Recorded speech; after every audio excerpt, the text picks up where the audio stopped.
Plastic का cancer. साइंसी तहकीक से पता चला है कि कैंसर की बड़ी वजह प्लास्टिक की चीज़ों का इस्तेमाल है। हम गर्मा गर्म चाय प्लास्टिक की थैली में लाते हैं, कांच का थर्मास इस्तेमाल नहीं करते।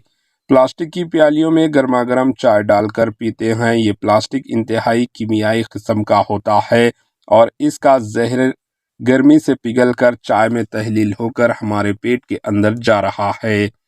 इसी तरीके से गर्मा गर्म हलीम प्लास्टिक के डब्बों में डाली जाती है।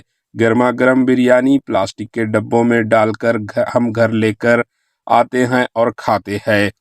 इसी दौरान तमाम जहरीली प्लास्टिक का एक हिस्सा गर्मी से पिघलकर हमारे पेट के अंदर चला जाता है। तो ये दावतों में भी प्लास्टिक की प्लेटों में गर्मा गर्म खाना खाया जाता है और चमड़े से तैयार किए गए प्यालियाँ और बर्तन होते हैं। तो ये गर्म चीज़ हम प्लास्टिक की थैलियों में डालकर घर ला रहे हैं, जिसकी वजह से कैंसर की बीमारी शिद्दत से फैलती जा रही है। पहले मिट्टी के बर्तन, तांबे और पित्तल के बर्तन का इस्तेमाल हुआ करता था, जिनसे सेहत को काफ़ी फ़ायदा होता था।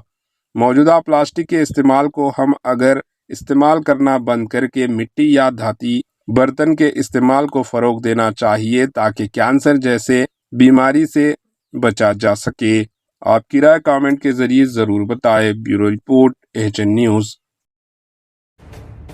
एएचएन न्यूज़ के यूट्यूब चैनल को सब्सक्राइब करें और बेल आइकन को दबाना ना भूलें, ताकि आपको हर नई आने वाली वीडियो का नोटिफिकेशन बर वक्त मिल सके।